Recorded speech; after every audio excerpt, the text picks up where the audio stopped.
Hi everyone and welcome back. We're about to head into episode 4 of SOTUS S series. We're seeing now that Artite is kind of doing a lot of work here. For someone so new to the business, it's dangerous to leave someone who is the newest employee to do a lot of the jobs that really he shouldn't be doing. John should be doing. Also, I felt really bad, I don't know if anyone else did, but the man who came from a smaller business to talk to Artite about procuring certain things that they needed from the company, certain materials as such, my heart went out for him because the man who did it, the actor, did a really good job because it was very obvious that he knew that John didn't care for the company. Yet, Artite was able to talk to the man and get the same material but for a lower price. Now in the real world, what Artite would have done was speak to his boss, who would have then said, we need this material. If it's the same standard material as what we have but cheaper, we are going to take that. A company is always wanting to save money. But also you wouldn't leave Artite in charge. John would have been fired straight away. I like that Earth is seeing what's going on. I mean, it's not hard, it's a very small office space, but it's nice that she's able to tell Artite not to allow people to walk all over him. You can see a softer side in her. They switched her character up quite quickly compared to how she came across right at the beginning. And then we just kind of have Kongpop university life right now, what's happening, the drama that comes with Day because he doesn't believe in the system, which I understand. As you get older, things like hierarchy, you start to have a different understanding of it as you get older. But I will say this turn around the hazing has been so soft. So I guess for him it's more being controlled is Day's issue. รายการต่อไปนี้เหมาะสำหรับผู้ชมที่มีอายุ 18 ปีขึ้นไปอาจมีภาพเสียงหรือเนื้อหาที่ไม่เหมาะสมด้านพฤติกรรมความรุนแรงเพศและการใช้ภาษาที่ต้องใช้วิจารณญาณในการรับชมผู้ชมที่มีอายุน้อยกว่า 18 ปีควรได้รับคำแนะนำ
It still feels so much more upbeat.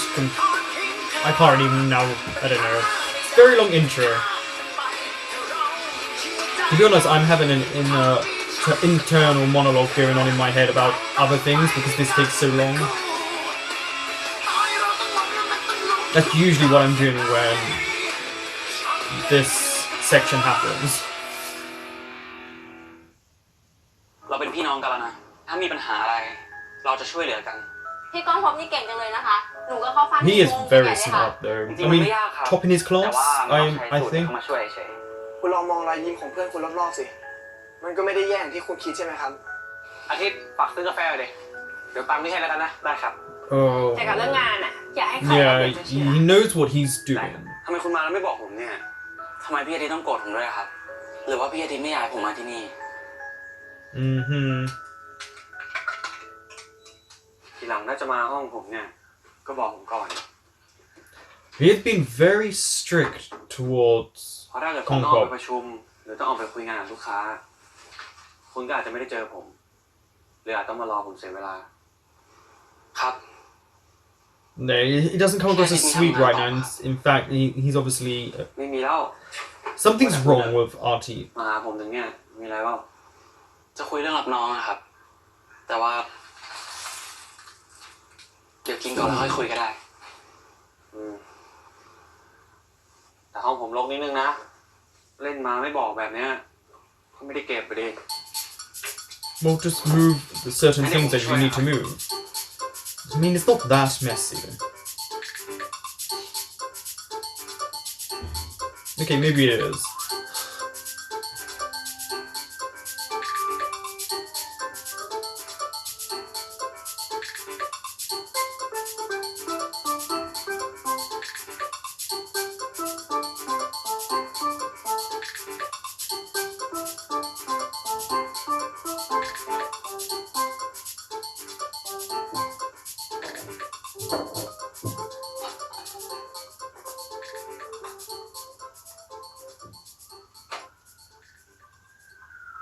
พี่อาทิตย์ครับขวดนี้ของผมนะครับ Oh, you can share. ตู้เย็นมีตั้งหลายขวดทำงกไปได้ แต่รถนี้มันเหลือคนสุดท้ายนะครับอยากกินเหรอ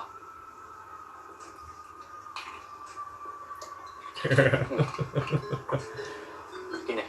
They're having a little spat.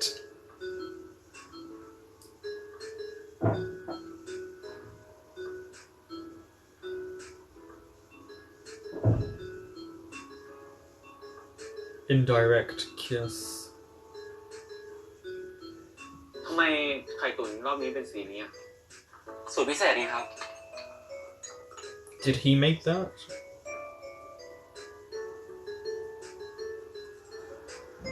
เป็นไงครับ ก็ เฉยๆอะไม่ได้อร่อยอะไรขนาดนั้น No, he likes it. ให้ผมเก็บนะครับ เดี๋ยว Yeah.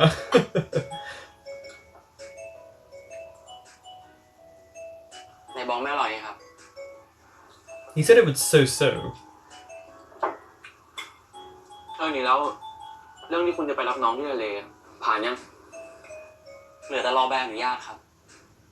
พอดีว่าคณบดีคนใหม่เขาไม่เซ็นรับรองให้ คณบดีแกก็เป็นอย่างนี้ทุกปี But yeah, I was going to say that happens all the time. The dean obviously has กว่า to แกจะเซ็นให้ make นะ sure ผมต้องพ่วง you กิจกรรมอื่นไป understand ด้วยอะไรเงี้ย how much trouble he can get in. โครงการอื่นอย่างพวกค่ายอาสาเหรอครับ ใช่ They do a lot of volunteer จ camps. ริงผมว่านะ โครงการปลูกป่าอะไรเงี้ย Yes, น่าสนใจ see? นะไปปลูกป่าดิ Which is really good, Ah. actually. เดี๋ยวผมจะลองดู ถ้าเกิดว่าผ่านแล้วเนี่ยพี่อาทิต Will ย์จะ you ไปกับผมไหมครับ come? Yeah. Can he go? ไปดิอยากผมไปใช่ป่ะ กินข้าวดีกว่า แต่ถ้าพี่อาทิตย์งานยุ่งๆก็ไม่เป็นไรนะครับ ผมอยากให้พี่ได้พักผ่อน มันก็เป็นการพักผ่อนของผมเหมือนกันแหละได้ไปเห็นน้องๆอะไรเงี้ยทำกิจกรรม Yeah, he gets to relax away from work because work can be incredibly stressful. Sometimes just getting one day away somewhere is so good.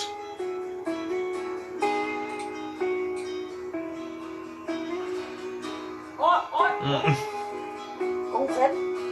ทำบ้าอะไรเนี่ย As if that really hurt.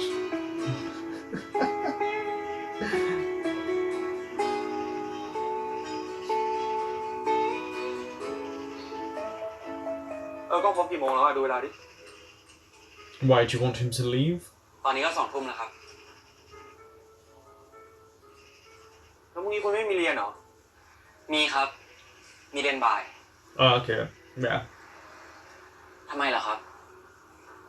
พี่ที่จะไล่ผมกลับแล้วเหรอครับ Maybe he's thinking of something else. เอ๊ะ เดี๋ยวนะกล้องพบ อะไรล่ะครับ นี่อย่าบอกนะว่านี่เป็นแผนของคุณอะ Of course he did. โดนตลอดเลยอ้าวเฮ้ย เฮ้ยอ่ะโดนละต้องพบ And you know for a fact that was งั้นดึกแล้ว Singto and Artit in this moment.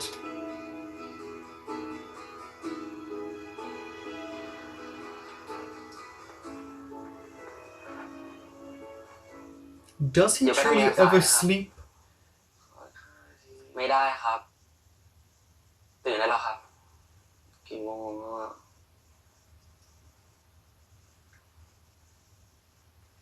8 โมงแล้วครับ Time to wake up.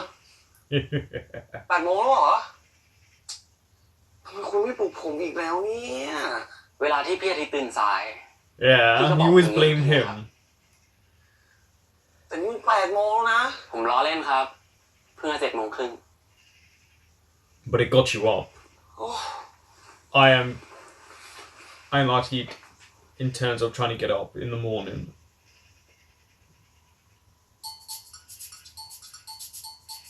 Shirtless time.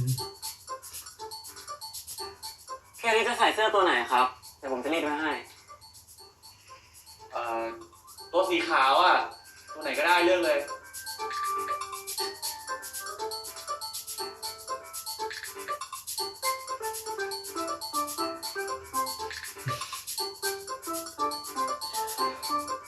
I think it's been a while since I've seen a Head and Shoulders advertisement in one of the BLs. พี่อาทิตย์จะกินข้าวไหมครับ ผมว่าผมคงกินไม่ทันแล้วแหละ But if you got out of the shower, you might have time.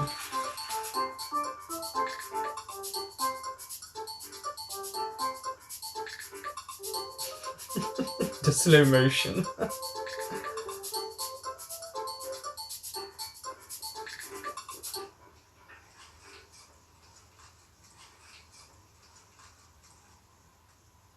ตั้งใจทำงานนะครับพี่อาทิตย์ Mm-hmm. ขอบคุณนะคุณพบ I do wish, I know it's because of who created the show and how it is, I do wish there was sometimes a bit more of an intimacy between them, like a hug, or even a little touch of the hand. I feel like ครับพี่ that would have พี่มีเรื่อง brought the สำคัญให้ story เราช่วยหน่อย further คือ along. พี่เนี่ยสั่งของซัพพลายเออร์เจ้าหนึ่งไว้ อยากให้เราอ่ะโทรไปตามเขา Why ว่าต้องมาส่งภายใน can't สิ้นเดือน you นี้ do that? ได้ครับ โอเค นี่เบอร์โทรศัพท์แล้วก็ชื่อติดต่อ และกำชับเลยนะ ต้องส่งภายในสิ้นเดือนนี้เท่านั้น ได้ครับสิ้นเดือนนี้ครับ Again, this should be John's เดี๋ยว job ครับ to do. พี่จอนครับ แต่ว่าในนี้วันที่ระบุไว้จะมาส่งวันจันทร์ต้นเดือนไม่ใช่เหรอครับ ก็ใช่ไงแต่ว่าต้นเดือนมันไม่ทัน รู้เรื่องนะ ครับ Okay, but then you're breaking your contract with them if it's at the beginning of the next month. Because it means he's going to get yelled out and he's going to be the one in trouble. สวัสดีครับ ผมอาทิตย์นะครับ ผมจากแผนกจัดซื้อบริษัท Ocean Electric นะครับ ผมอยากขอสายคุณสุพจน์นะครับ ครับผมผู้สายอยู่ครับว่าไงครับ ครับผมคุณสุพจน์ครับ คือจากใบสั่งงานเลขที่ 0023247 นะครับ ผมอยากขอเลื่อนเป็นวันศุกร์สิ้นเดือนได้ไหมครับ โหคุณอาทิตย์อย่าเร่งผมเลยนะครับพอได้คุยกับคุณจรเมื่ออาทิตย์ก่อนเนี่ยคือผมเข้าใจว่าผมจะได้ไปสั่งงานตอนนั้นเลย อาทิตย์ที่แล้ว ใช่ครับนี่ผมก็เร่งรอบผลิตทำส่งให้ทันวันจันทร์ต้นเดือนแล้วนะครับ ถ้างั้นผมต้องขอโทษจริงๆนะครับคุณสุพจน์ครับ แต่ว่าผมจำเป็นต้องใช้สิ้นเดือนจริงๆนะครับ You รบกวน don't เร่งให้ผมสักนิดนึงได้ไหมค You รับ don't. This is the thing, John is lying. You can แล้ว tell. ผมกับคุณจรเนี่ยก็เคยทำงานร่วมกันมา ผมจะเร่งให้ทันภายในวันเสาร์สิ้นเดือนก็แล้วกัน ครับผมได้ครับวันเสาร์สิ้นเดือนนะครับ ผมช่วยได้เท่านี้จริงๆครับ ครับ ขอบคุณมากนะครับ It means he's now going to have to stay behind on the Saturday. ทันไหม พี่จอนครับ พอดีเขาบอกว่าส่งได้เร็วสุดเสาร์สิ้นเดือนนะครับ วันเสาร์สิ้นเดือนพี่ไม่ว่างด้วยดิ Oh, yeah, convenient, isn't it? เพื่อนมาจากปักกิ่งติดธุระเลย ฝากเรารับไปพี่ด้วยแล้วกัน That's why he made you do Thank you, it. ครับได้ครับ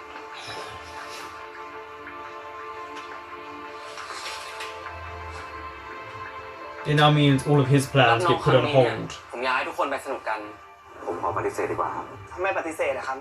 วันเสาร์สิ้นเดือนนี้มีรับน้องนะครับ See? ขอโทษนะพอดีวันนั้นผมต้องอยู่ออฟฟิศอะ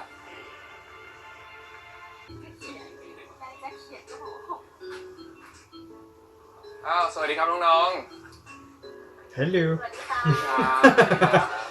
พอดี His character is so different this time around. You can tell it's new playing M instead of วันเสาร์สิ้นเดือนนี้ as a character he's playing it as himself. ไปแน่นอนค่ะพี่โอ๊คไปนะก็ตั้ง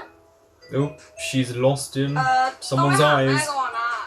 เฮ้ยไม่ต้องถามนะวันตอนนั้นอะพี่ก็ต้องถามพ่อสุดท้ายพ่อบอกไปเลยพ่อไล่เลยตอนนั้นอะสุดท้ายอะ เฮ้ยพวกมึงไปชวนน้องกันแบบเนี้ยมันจะดีเหรอวะอาจารย์เขายังไม่อนุมัติเลยนะเว้ย เฮ้ยไม่เป็นไรหรอกเดี๋ยวเราก็หาวิธี He is correct though. You shouldn't be doing it until it's authorized. เดี๋ยวถ้ายังไงพี่กลับโต๊ะก่อนนะครับ ฝากชวนเพื่อนๆต่อด้วย เนี่ยชวนก่อนไปด้วย เน่ซื้อมาฝากจ้าเฮ้ยแล้วเราไงกับบอสตัวนี้ดีวะ กูรู้ว่ามึงอะมีสกิลแก่งกล้าเว้ย ไม่เอา เฮ้ยพวกมึงไม่เป็นไรเว้ย เดี๋ยวกูกับไอ้กล้องไปคุยกับน้องเขาเอง เห็นไหมเนี่ย Oh, okay.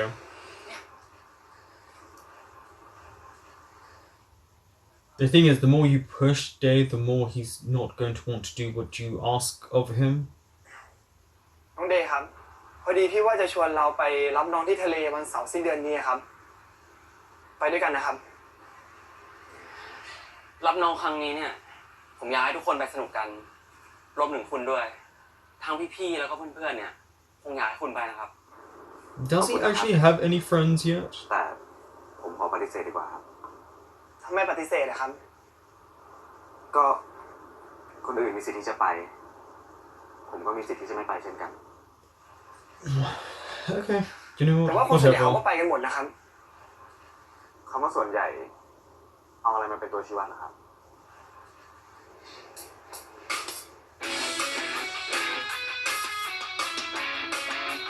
The call up sheet, yeah. Then you find out who's going to go.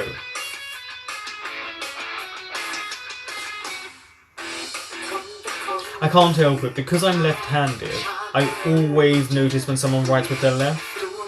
And I'm so sad, I actually tend to like the character more.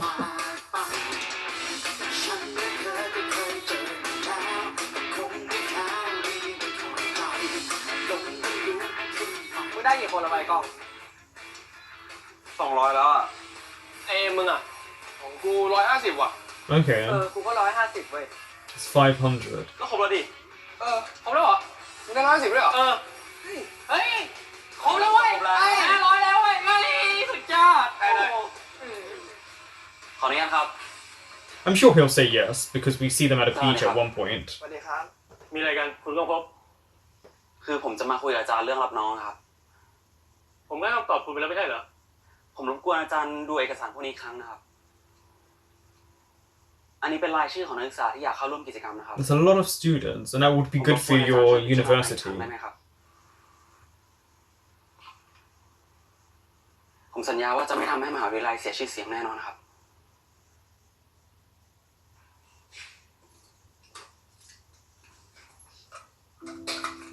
Yeah. Now, now he's got to tell Kong Bob he can't go.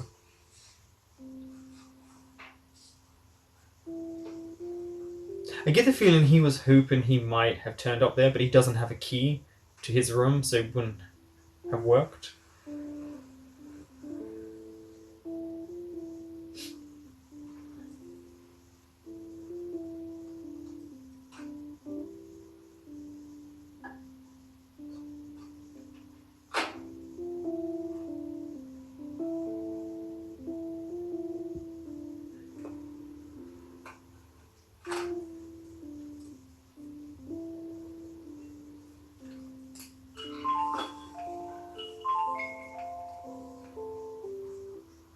Why? พี่อาทิตย์ทำอะไรอยู่ครับ กินข้าวหรือยัง ผมว่าจะกินไข่ตุ๋นที่คุณทำไว้ให้นี่แหละ กินให้อร่อยนะครับ Mm-hmm. Now tell him. วันเสาร์สิ้นเดือนนี้ มีรับน้องนะครับ ผมเพิ่งขออาจารย์ไว้เมื่อตอนบ่ายนี้เอง พี่อาทิตย์ไปด้วยกันนะครับ ของผม Uh-oh. ผมขอโทษนะพอดีวันนั้นผมต้องอยู่ออฟฟิศอะผมต้องอยู่ช่วยงานรุ่นพี่อะผมรับปากเขาไปแล้วอะ You didn't really give him your word. He more or less forced it on you.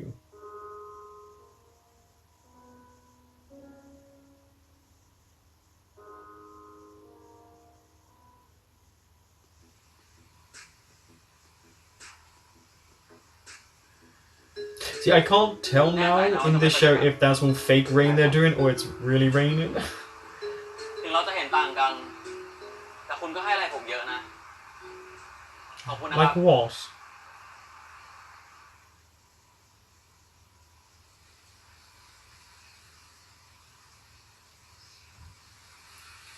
0058 คุณไม่ต้องมาชวนผมอีกนะครับ There you go, that's a big indication that something ปากรับน้องอะไรกับคุณอะ happened. He was so afraid to be touched there. โอเคครับ โอเคครับ He wasn't going to พี่ไม่ได้มา abduct บังคับ you. น้อง That rain's 0058 loud. พี่แค่จะมาบอกว่า ถ้าน้องเปลี่ยนใจตอนเนี้ยยังทันนะครับ ผมเคยบอกคุณแล้วใช่ไหมว่าอย่าเรียกผมว่า0058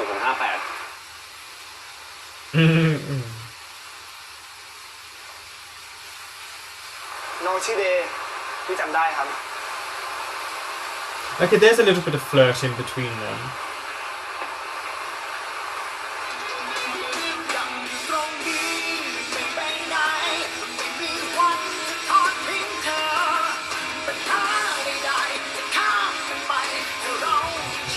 'What they do in Thailand, I do wish they did over here with regrowing trees. I actually think that's a fantastic thing to do. กล้อง Can I switch groups? อยากอยู่ Yeah. กลุ่ม 2ได้ป่าวะ ทำไมอะ กูอยากอยู่กลุ่มเดียวกับเมย์อะคือกูไม่เข้าใจนะเว้ยคือมันก็ใส่สั้นได้เว้ยแต่มันไปปลูกป่าปะวะไม่ใช่ไปสยามอะ What does her wearing shorts have to do with คุณก็ you? หาโอกาสบอกความรู้สึกเขาไปดิวะ จะได้ไม่ต้องมายืนหึงกันแบบเนี้ย Yeah, and also, not you're wearing กูแสดงออกมา shorts. 2 ปีไม่พออีกเหรอวะ No, it's not enough. You need to บางที tell เขาอาจจะร her. อความชัดเจนจากมืออยู่ก็ได้นะก็กล้าหน่อยดิวะ เทียวเฮ้ยฮะ ดูน้องกลุ่มไหนอยู่วะ กลุ่ม 5 ว่ะ มาครบปะเนี่ย Nope. ขาดคนหนึ่ง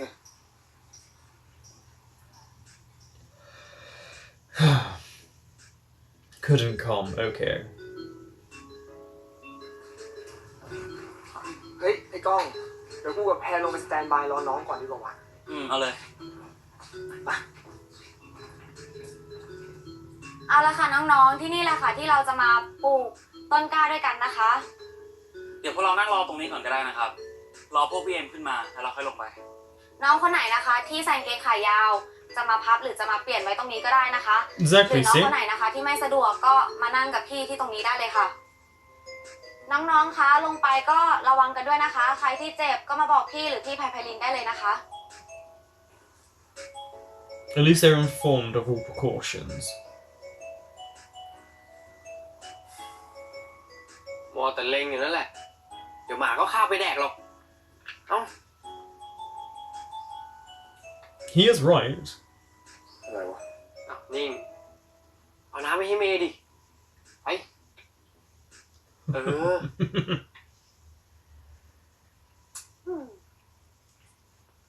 น้องกลุ่มนั้นครับ เดี๋ยวมาช่วยพี่ยกต้นกล้าตรงนี้หน่อย ครับ มาเลยครับ See, his friends are trying to help. เมย์เหนื่อยปะ Oh wait, there's a callback. What's on her face? เมย์แต่งตัวอย่างนี้มันจะดูไม่ดีเปล่า ก็ไม่มาปลูกป่าจะให้ไม่แต่งตัวไงอ่ะ ก็แต่งตัวให้มันมีชีวิตกว่านี้ไงแบบน้องผู้ชายเขามาลุมตั้งหลายคนนะ น้องพวกนั้นเขาก็มาช่วยเมย์เฉยๆเป And ล่า so เขา what ไม่ if ได้ they คิด do อะไรเลย want นะ to be near her? แล้วอีกอย่างอ่ะเมย์ว่ามาแล้วแต่คนมองป่ะหรือเอ็มคิดไม่ดี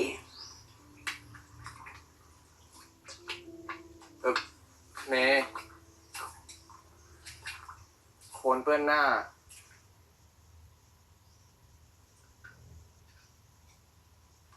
เอาเอ็ม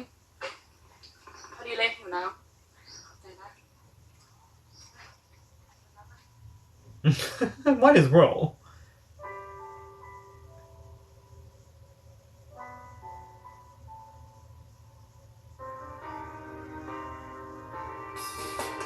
See, she does like him. Of course she does. He was very sweet to her.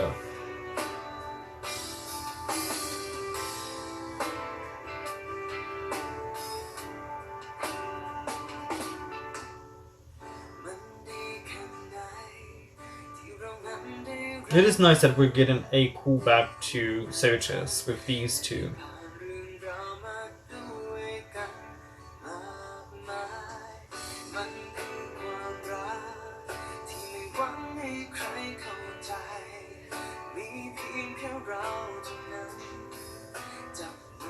ทุกความรู้สึกที่มี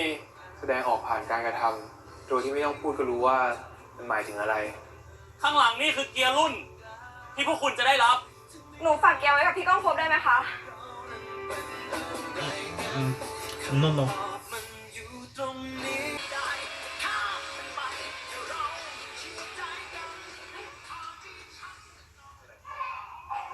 These two are so confident. น้องกินอีกทีนึงครับ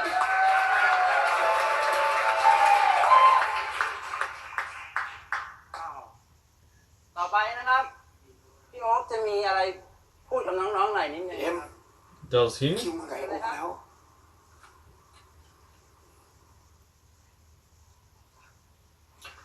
เอาปัง เดี๋ยวที่เราสองคนนี้พูดเสร็จอะเอาปังพาน้องๆไปที่ริมทะเลนะเดี๋ยวเราไปทำอย่างอื่นก่อน โอเคเดี๋ยวเจอกัน สวัสดีครับน้องๆปี 1ทุกคนพวกพี่ทุกคนขอขอบคุณสำหรับการแสดงทั้งหมด ตอนนี้พี่อยากให้น้องๆอยู่ในความสงบ เพราะเรากำลังจะเข้าสู่ช่วงสำคัญของค่ำคืนนี้ และพี่อยากให้น้องๆเก็บเกี่ยวช่วงเวลาเหล่านี้ไว้ให้ดีที่สุด ใช่ไหมครับพี่เอ็ม He's in his own world. ใช่ครับ ช่วงเวลาที่พี่อยู่ปี 1เป็นช่วงที่พี่ประทับใจมากที่สุด เป็นช่วงที่เราได้ใช้เวลาด้วยกัน ได้รู้จักคนอื่น ในมุมที่เราไม่เคยรู้จัก ทุกๆความรู้สึกที่มี แสดงออกมาผ่านการกระทำ He is very much โดยที่ไม่ต้องพูด show รู้ว่า someone through มัน actions. หมายถึงอะไร ใช่ครับพี่เอ็ม ทุกความรู้สึกที่พี่เอ็มได้พูดออกไป ขอให้น้องๆเก็บเกี่ยวช่วงเวลาเหล่านี้ไว้ให้ดีนะครับ แล้วก็พี่ขอให้ทุกคนลุกขึ้นนะครับครับ You could be a little less depressed, M.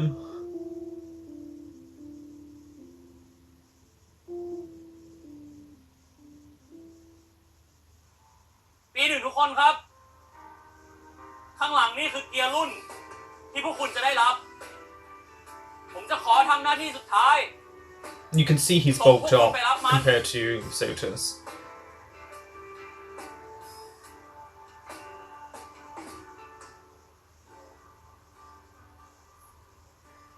Oh, look who's back.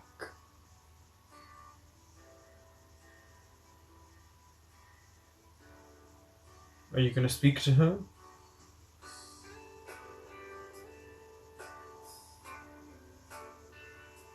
It's nice that he got the job of giving them their เอ็ม gears. พูดบนเวทีอะเอ็มหมายถึงใครอ่ะ He meant you. ก็พูดรวมๆ เอ็มนี่เหมือนเดิมเลยนะ จะผ่านมากี่ปีอะก็ไม่เคยบอกความรู้สึกเมย์ตรงๆเลยอะ Exactly. Just tell แล้ว her. มันต้องพูด Maybe she just wants confirmation so she ถึง knows. จะเข้าใจอะ เมย์ไม่อยากคิดไปเองฝ่ายเดียวอะ ที่เอ็มพูดบนเวทีอะ Mm-hmm. เอ็มหมายถึงเมย์นะ But there's your confirmation. ไหนบอกว่าพูดรวมๆไง พูดรวมๆอะ ถึงความรู้สึกที่มีต่อเมย์ The thing is, they all know he has feelings for her. He was just never direct about it. เมย์ก็รู้ใช่ไหมว่ามันแปลว่าอะไรอะ เราไม่รู้ว่าเอ็มมันอาจจะเป็นแบบเพื่อนสนิทก็ได้อะ No, no, no, no, no, no, no, no. คือเอ็มชอบเมย์นะแล้ว He is incredibly มาก handsome, กว่าเพื่อนสนิทด้วย especially as he's gotten older. เอ็มอยากเป็นแฟนของเมย์นะ Mm-hmm. เอ็มบอกความรู้สึกของเอ็มไปตรงๆแล้วอะก็ตามเมย์บอกความรู้สึกของเมย์บ้าง บ้าเหรอคนเย Oh, อะ now ไป you're shy. ใครจะพูด Mm-hmm. ฮะมันไม่ดีเลย Yeah. น้องเหยียบแขนโคตรเจ็บโคตรเจ็บน้อง น้องไม่ดีเหมือนกันเว้ยแก ปวดแขนมากเลยน้อง เจ็บโอ้ยน้อง Then again, I would do what they're doing. I would step on them really hard as I'm going through.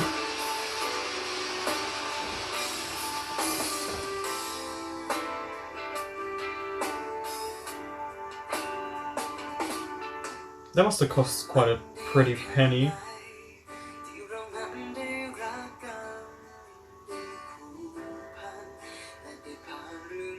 Mm-hmm.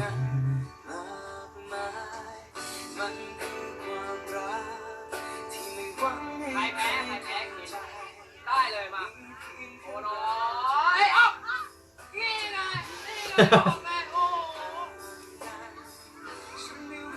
It is such a shame that Artit couldn't be there. But it's M's turn now.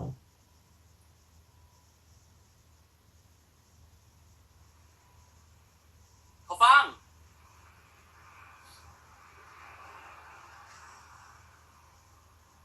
หาอะไรอยู่เหรอครับ หนูทำเกียร์หายอะค่ะ How did you lose Oh. it so quickly? หายตรงไหนอ่ะ เดี๋ยวพี่ช่วยหา น่าจะแถวๆเนี้ยค่ะ เมื่อกี้หนูหยิบออกมาแล้วมันก็หายไปแล้วอะ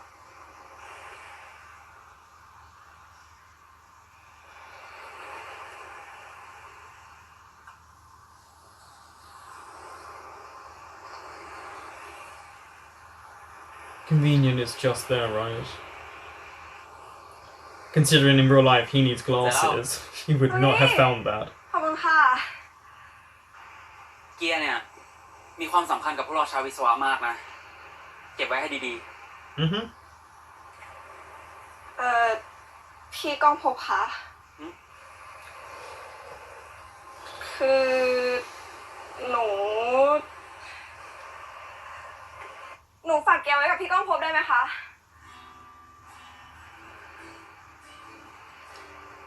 เขาฟังรู้ความหมายของการฝากเกียร์หรือเปล่า Yeah. รู้ค่ะ Yeah, he doesn't Sure, feel hold that on. way for you. ที่รับฝากเกียร์ของคนอื่นไว้แล้วอะ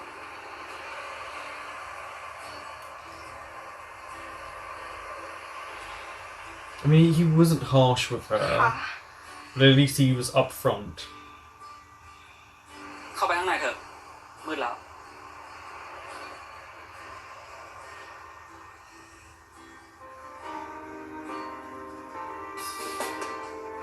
You do feel bad for her, though.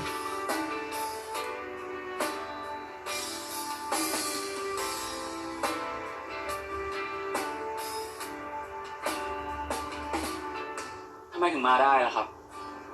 ผมแค่อยากจะบอกคุณว่า คุณทำหน้าที่เฮดบาร์ได้ดีนะ แล้วไหนของรางวัลที่สัญญากันไว้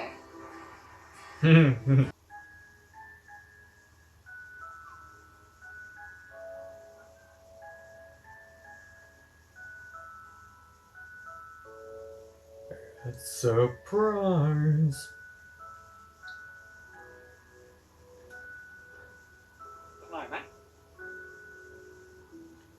Wonder how much it cost him to get there. ต้องโฮป So the delivery came very early then. ผมมาช้าทำไมถึงมาได้ล่ะครับไอ้ไบค์ดิมันอยากมามากคุณรู้ป่ะมันโคตรลงทุนเลยนะขับรถมารับผมถึงหน้าออฟฟิศเลยNo, you แต่ว่า asked เดี๋ยว him ผมรีบ to. ตีรถกลับเลยนะพรุ่งนี้ผมกับไอ้ไบค์มีงานแค่พี่อาทิตย์มาได้ผมก็ดีใจแล้วครับ It's moments like this that you realize how much Atit cares for him. You know, he was at work, he's got a lot going on, and he still took the time to come and see him. ผมไม่ได้เป็นห่วงแค่เรื่องนั้นซะหน่อยผมก็แค่อยากเห็นคุณทำหน้าที่เฮดวาเป็นครั้งสุดท้ายไงผมเลยเสียดายยิ้มอะไร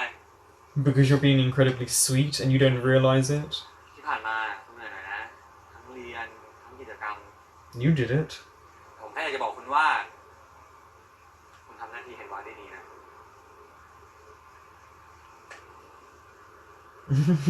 แล้วไหนของรางวัลที่สัญญากันไว้อะไรทีนี้ You knew. อะไรวะ สัญ Uh-huh. ญาที่ไหนหรอมีสิครับ อาทิตย์ Suckers. เฮ้ย Also, don't they have to get back tomorrow, so why is he so โอ้ drunk? โหหาตั้งแต่เช้ากินเนี่ยไปหมด Since morning? แม่งเลยไปกินแล้ว คุณจะไปนั่งกับพวกเพื่อนผมไหม Sure. Also, yeah, you had to get back in the morning, yet he's absolutely hammered, so how are you going to get back? อาทิตย์มึงหายหัวไปไหนมาวะทำไมอ่ะทำไมถึงหายไปอ่ะมาอยู่กับกล้องพบทำไมเป็นคนแบบนี้ ไม่ต้องเลยพวกมึงอะ ทำไมอ่ะ ให้กูไปยืนแจกเกียร์น้องอยู่นั่นแหละแล้วกูต้องทำหน้าดึงด้วยทำหน้าขึงอีกเนี่ย ขึงไง You look like that anyway. น้องครับตั้งใจเรียนนะครับ อันนี้หน้าขึงอันนี้หน้าดึงหน้าดึง น้องครับตั้งใจเรียนนะเรา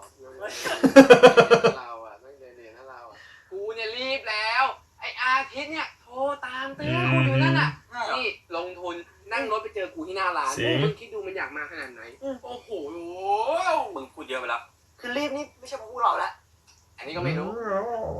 อะไรพวกมึงนั่นแหละก็ไอ้ไบร์ทไงดูฮึบ กูมั้งนั่งมองหน้าพี่สงสัยอยากมีรูปพี่มาถ่ายรูปหน่อยเอากล้องมึงรูปสวยเนี่ยกล้องเนี้ยชอบถ่ายให้หมดนะ Everyone in the picture. ถ่ายให้หมด There's the advertisement. เอามาดูดิ And look who he's looking at. เป็นไงรูปสวยนะทำไมไม่มองกล้องวะ Uh-huh. ไอ้นี่มึงมัวแต่มองกล้องพบอะ The most important person in his world. มองกล้องเหมือนกันแต่เป็นกล้องพบเอาไปเลย Now she understands why he couldn't take the gear. บ้างไงนี่ด้านข้างดีมั้ย เฮ้ยใจเย็นเผาโอ้ยเดี๋ยวเป็นภาระเพื่อนนะเนี่ย อะไรก็ตาย นี่มันน้ำเปล่า น้ำเปล่าอ่ะ Now you can tell it's พี่อาทิต water. ย์คะบริษัทที่พี่ทำงานอยู่นี่ใช่โอเชียนอิเล็กทริกป่ะคะ Mm-hmm. ใช่ เฮ้ยเจ๋งอ่ะทำงานบริษัทใหญ่ขนาดนั้นน่ะต้องสนุกแน่เลยอ่ะ จริงๆก็ดี No, นะ it's hard. แต่พี่ไม่ได้ทำแผนกที่พี่ชอบอะดิแผนกผลิตมันเต็มอะพี่ก็เลยโดนย้ายไปอยู่แผนกจัดซื้ออะต้องรอให้ตำแหน่งมันว่างอะไรเงี้ยเข้าไปสมัครใหม่ โอ้โหพี่ได้อยู่บริษัทใหญ่ขนาดนี้พี่ยังเลือกแผนกอีกเหรอเป็นผมนะได้แผนกไหนผมก็ทำแล้ว Would you เอา though? งี้เดี๋ยวพอพวกเราเรียนจบแล้วได้ไปทำงานจริงๆอะเดี๋ยวพวกเราก็จะเข้าใจเองว่าโลกภายนอกกับโลกในมหาวิทยาลัยเนี่ยมันแตกต่างกันมากอยู่เหมือนกันนะ Yeah. มีทั้งแรงกดดันทุกอย่างมันเป็นระบบมันเป็นขั้นตอนอะเนี่ยอย่างพวกเนี้ยเดี๋ยวพี่ต้องรีบตื่นแต่เช้าไปส่งงานอีก เอางี้คือเดี๋ยวพวกเราเนี่ยถ้าได้ไปฝึกงานก็จะรู้เองว่าข้างนอกเป็นยังไงเข้าใจไหมจ๊ะ ครับพี่ลุงนี้ไม่อยากเรียนจบเลยพี่ พูดถึงเรื่องเรียนอ่ะมึงไม่ต้องเรียนจบหรอกดูกูดิเรียนจบมาไม่มีงานทำ Nate, why did you work at Bright มึงกร Spa? ณีพิเศษมึงไม่ใช่ว่ามึงไม่มีงานทำมึงก็ไม่หางาน กูหาแล้ว เจอไหมเจองานหนึ่ง อะไรวะกูว่างานเนี้ยมึงต้องชอบไปอีกแล้วงานอะไรถ่ายพิตตี้มอเตอร์โชว์ถ่ายพิตตี้อ่ะ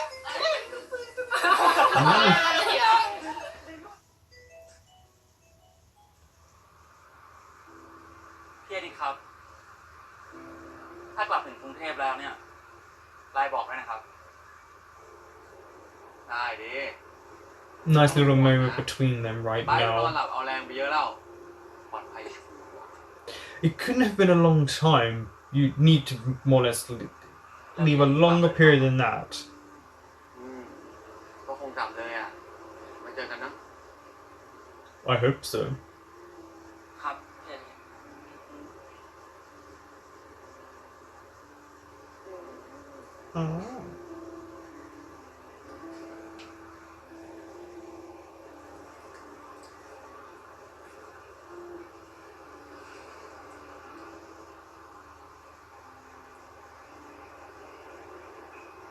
กล้อง So close.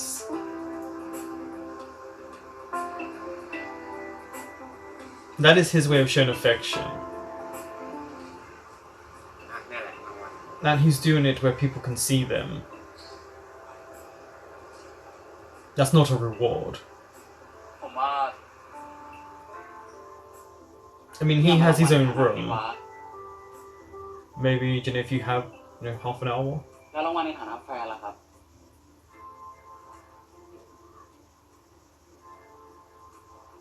ไว้เข้าหลังเว้ย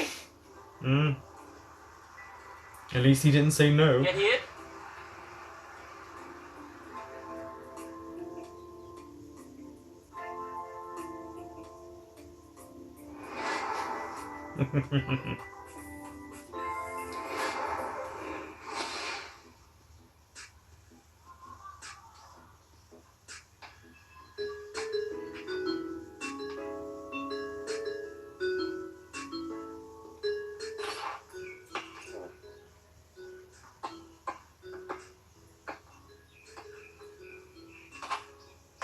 Nice. พี่อาทิตย์เล่นบาสเป็นด้วยเหรอครับ นิดหน่อยอ่ะงั้นแข่งชุด3 แต้มกันไหมครับ You knew he could play it in SOTUS. แต่ว่าผมมีข้อแม้นะครับ ว่าเพราะถ้าแข่งธรรมดามันคงไม่สนุก ถ้าผมชุด3 แต้มลงเนี่ย ผมหอมแก้มพี่ แต่ถ้าพี่ชุด3 แต้มลงเนี่ย Right. พี่หอมแก้มผม อะไรเนี่ยไม่เอา แบบนี้ผมก็เสียเปรียบดิ เอางี้ไหมถ้าคุณชุดลงอ่ะ คุณหอมแก้มผม แต่ถ้าเกิดว่าผมชุดลงเนี่ย คุณต้องวิดพื้น5 ครั้งต่อลูก 5 each, but what if he misses each time you get it?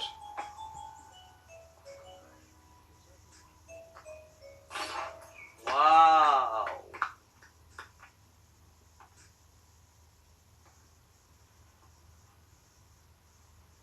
ถ้าลูกนี้พี่ชุดไม่ลงเนี่ย โดนหอมแก้มแล้วนะครับ You feel like he would want to miss on purpose, but it's Artit. He doesn't like to lose.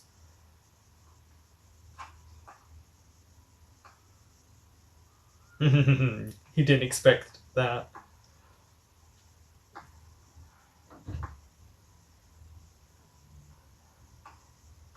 Miss.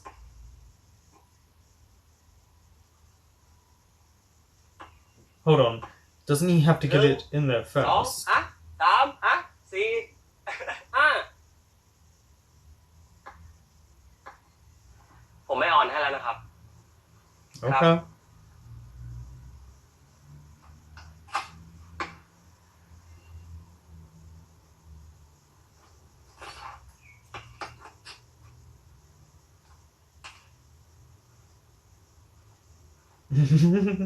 The rules are a bit sketchy here because technically when he gets it in he's not giving him a kiss and we're not seeing it when he makes the hoops, so he does push-ups. It's quite high for a push-up, he should be a bit lower down.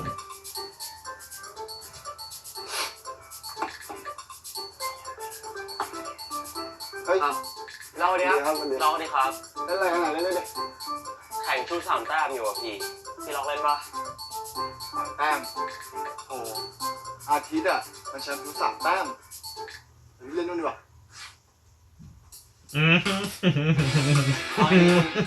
เปล่าไหมพูดจริงปะเนี่ยเตะบอลวะล่ะ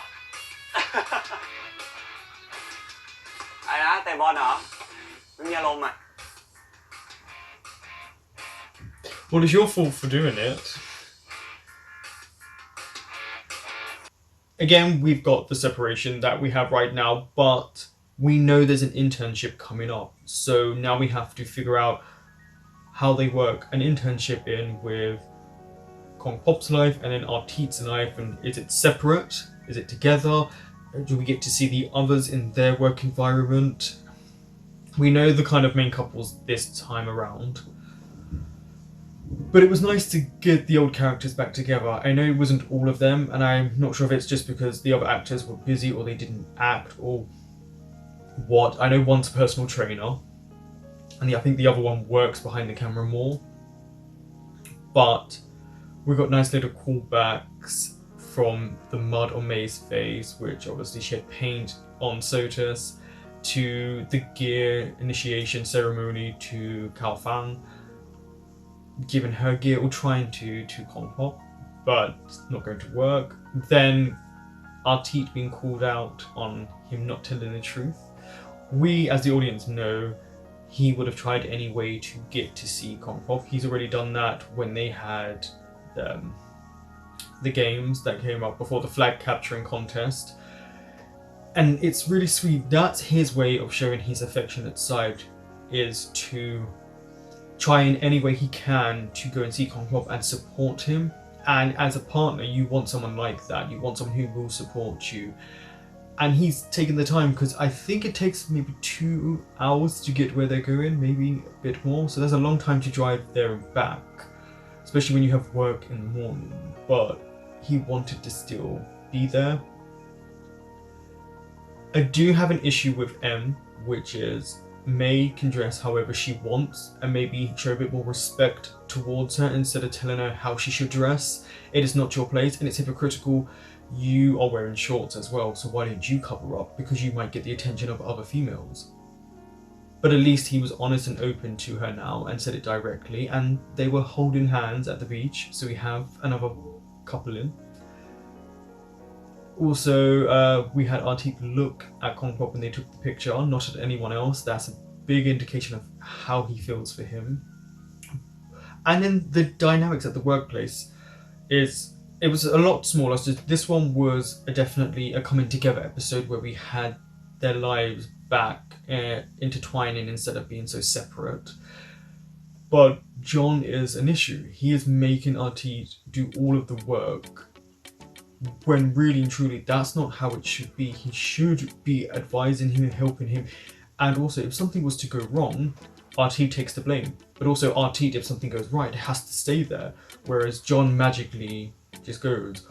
But he's been doing it for so long, he's built up a rapport with people. But he's a very sneaky character. And I've only just really realised they didn't have anyone else from the workplace there. Literally, it was just John, so that they could have that scene, and everything else was to do with Kong Pop. Which is actually a nice little twist, because usually it's more the work placement, so we see that side of things. But we're also getting what's happening now, because they spoke about the internship, which means there's obviously going to be a shift in however they film this. Day is still Day. It kind of felt like some of the characters were just needed for a scene or two to get the story going, but really and truly they weren't needed. We could have just had the whole beach initiation from the beginning, really.